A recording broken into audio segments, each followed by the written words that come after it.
Hi friend, welcome to Tapati kitchen. আজকের পর্বে তোমাদের সাথে আরও একটি নতুন রেসিপি শেয়ার করব, সর্ষে ইলিশের রেসিপি। আজকের পর্বে তোমাদের সাথে ডিম সহ সর্ষে ইলিশের রেসিপি শেয়ার করব। এইভাবে একবার হলেও বাড়িতে ট্রাই করে দেখতে পারো, তাহলে অনুষ্ঠান বাড়ির মতন টেস্ট সহজেই তোমরা বাড়িতে তৈরি করে নিতে পারবে। রেসিপিটি যদি ভালো লেগে থাকে অবশ্যই বাড়িতে একবার ট্রাই করতে ভুলবে না। সর্ষে ইলিশের রেসিপি তৈরি করার জন্য আমি মাছে যেই মশলাটা ব্যবহার করব সেই মশলাটা তৈরি করে নেব। মশলাটা তৈরি করার জন্য এখানে একটি বোলের ভিতরে 3 চামচ মতন কালো সর্ষে নিয়েছি, আর লাগছে 3 চামচ মতন সাদা সর্ষে, আর এখানে ব্যবহার করছি 2 চামচ মতন পোস্ত ঝালের জন্য, 7 থেকে 8টা মতন কাঁচা লঙ্কা।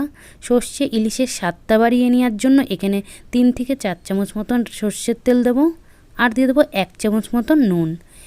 বেশ কিছুটা জল দিয়ে বেশ কিছুক্ষণ ভিজিয়ে রেখে দেবো এই মশলাগুলো। ততক্ষণ আমি মাছটা ম্যারিনেট করে নেব। সর্ষে ইলিশের রেসিপি বানানোর জন্য এখানে আমি 5 পিস মতন ডিম সহ ইলিশ মাছ নিয়েছি। এবার মাছটা নুন হলুদ দিয়ে ম্যারিনেট করে নেব। এখানে দিয়ে দেবো মাছের ভিতরে 1 চামচ মতন নুন, 1 চামচ মতন হলুদ গুঁড়ো, আর লাগছে 2 থেকে 3 চামচ মতন সর্ষের তেল। এবার মাছের গায়ে ভালো করে নুন হলুদ আর সর্ষের তেলটা ম্যারিনেট করে নেব। এখানে আমি নুন হলুদ দিয়ে মাছের গায়ে ভালো করে ম্যারিনেট করে নিচ্ছি।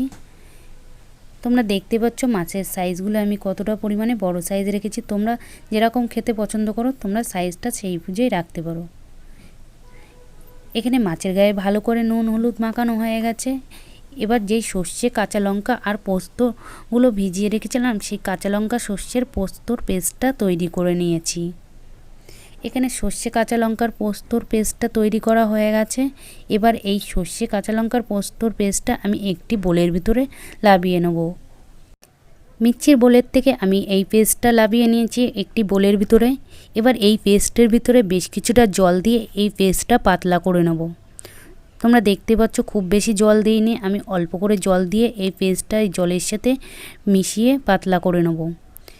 জলের সাথে ভালো করে সর্ষে কাঁচা লঙ্কার পেস্টটা মিশানো হয়ে গেছে। এবার এই পেস্টটা আমি একটি ছেঁকনি দিয়ে ছেঁকে নেব।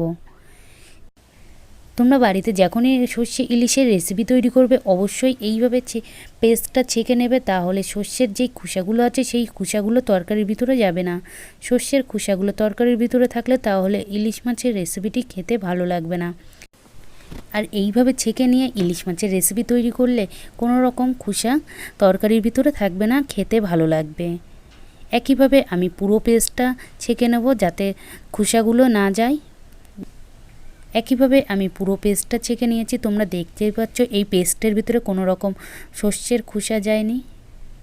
এবার আমি সর্ষে ইলিশের রেসিপি তৈরি করার জন্য কড়াই বসিয়ে দিচ্ছি। কড়াইটা গরম হয়ে আসার পরে দিয়ে দেবো সর্ষের তেল। সর্ষে ইলিশের রেসিপি তৈরি করার জন্য অবশ্যই সর্ষের তেলটাই ব্যবহার করবে।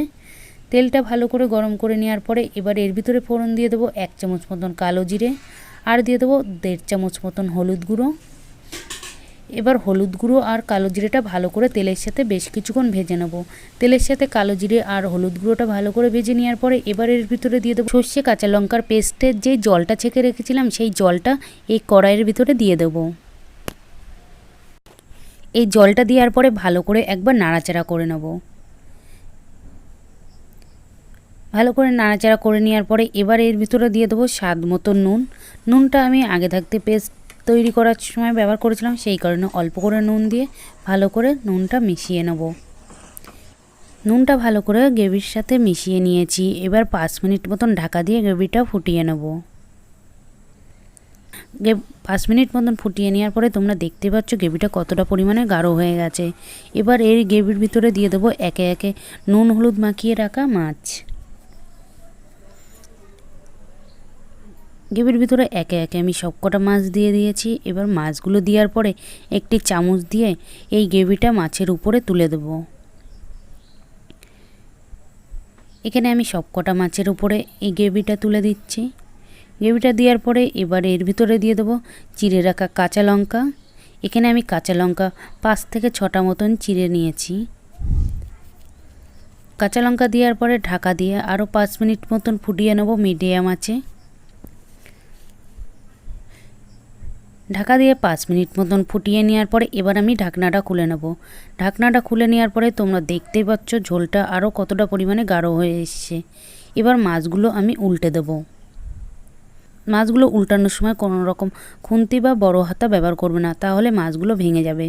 এইভাবে একটা চামচ দিয়ে মাছগুলো উল্টে দেবে। একে একে চামচ দিয়ে আমি সবকটা মাছ উল্টে দিয়েছি। মাছগুলো উল্টানো হয়ে গেলে এবার এর ভিতরে দিয়ে দেবো পরিমাণ মতন জল মাছগুলো সিদ্ধ করে নেওয়ার জন্য।